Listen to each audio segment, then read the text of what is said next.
Hi, this is Rebecca Harcharik. This is the agenda summary due December 5th, 2021. So I chose to talk about injury and violence prevention, which was our topic for week 9. I found this topic to be fascinating. In my years in maternal child health, I would say this is the topic that I had the least experience with, so it was a pleasure to learn so much useful information. I'll start off with the lecture. I found the lecture to be extremely valuable. I thought that all of the visuals and the examples were useful, especially the Haddon matrix talk about it. I found that having this kind of chart to identify the primary, secondary, and tertiary levels of intervention was really useful. And I can see myself using this to mitigate not just injuries, but perhaps other unwanted outcomes of decisions that are made. So either for myself or my clients or anyone that I'm serving. Other things that I took away from this article that I found fascinating too was just how so many homicides happen with firearms. And I knew that it was having unsupervised unlocked firearms is a problem, but I didn't know to what extent. And I actually brought it to my supervisor's attention, and I intend to talk to my clients about how to safely store firearms and perhaps focus just more on the injury prevention. Very often I get emails and handouts that have advice for injury prevention, and our curriculum does have that too. But perhaps I'm going to make it more kinesthetic and practice with them on how to prevent some of these common injuries. The concept of potential years lost was also kind of fascinating. I hadn't thought about that. It kind of reminds me of the opportunity cost when it comes to economics. And also, it's so interesting to see unintentional injury is the number one cause of death for people 1 to 45 years of age. I wouldn't think it would be so high. And I know this week it was talking about how in the last 100-some years, preventable disease has, you look at the chart and it's a steep decline, but preventable injury is a decline, but not so steep. And it makes me think about how all of us as public health workers can do our own part to make that be a steep decline, just like preventable illness. I like to talk about the color purple, or purple crying rather. And this reminds me of a book I read when I had my first child. It was The Happiest Baby on the Block by Dr. Harvey.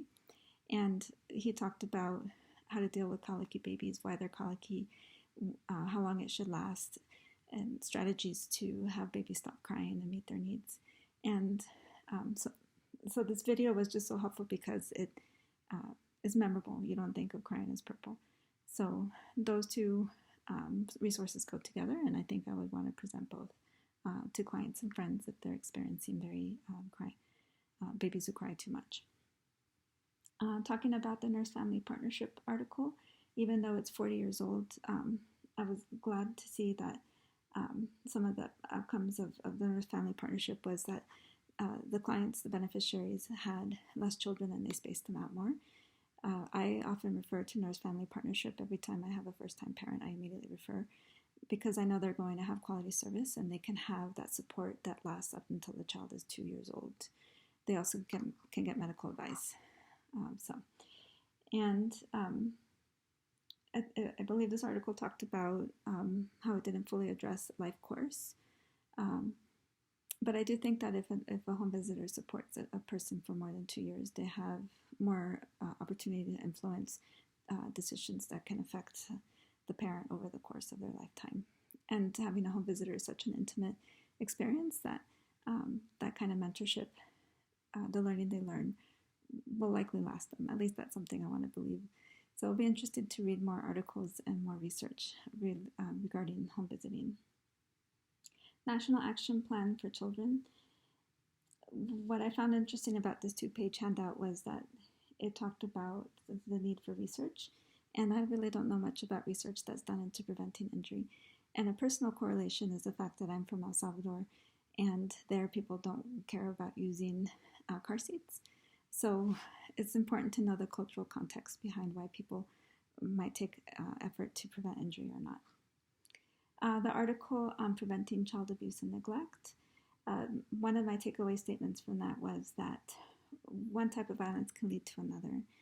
And I have 2 former clients whose unfortunately were not treated well by their partners, and when their sons were 5 years old, respectfully, they started displaying the same treatment to their mother as they observed from their father. And that was really interesting to me. I wouldn't expect that so young, but it's true.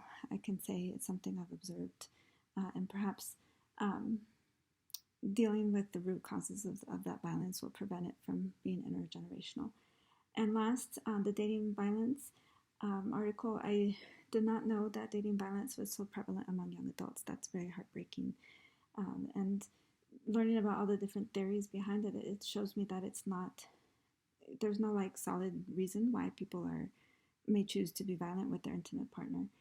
And so I'm interested in learning more about the structures that go into it. One of the researchers was talking about how violence can be a way that people will reestablish or establish their gender identities. So perhaps dealing with issues of identity can minimize violence. That's something I'm interested in learning more. Thank you for listening to my long presentation.